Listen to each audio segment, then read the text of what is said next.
Let's start with the good news. Students in New Hampshire are learning faster, which means they are gaining on the ground they lost during COVID.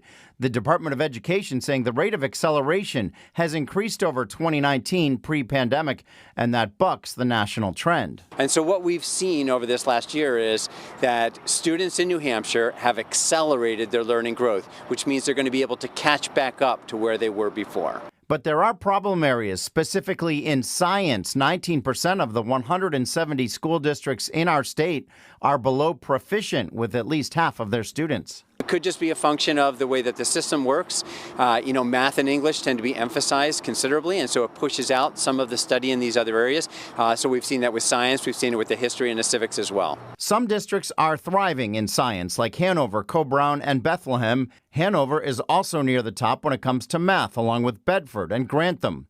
When it comes to reading, nearly half of all students in New Hampshire are below proficient.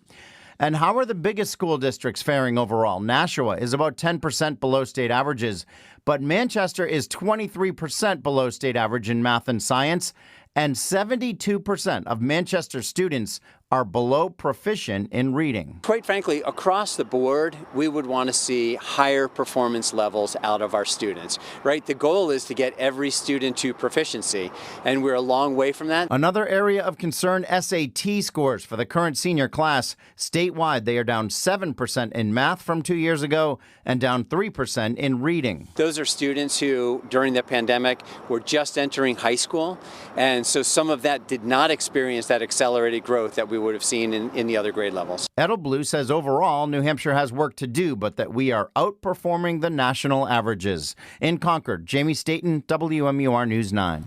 And late today, the Manchester superintendent sent a statement to News 9 about the scores. She said, quote, "Our preliminary looks at the data shows that while we have much room for improvement, as we continue to recover from the impacts of the COVID-19 pandemic, there are positive signs of improvement and growth. While we're not where we need to be yet, we are moving forward." And you can read the entire report on our website and the app.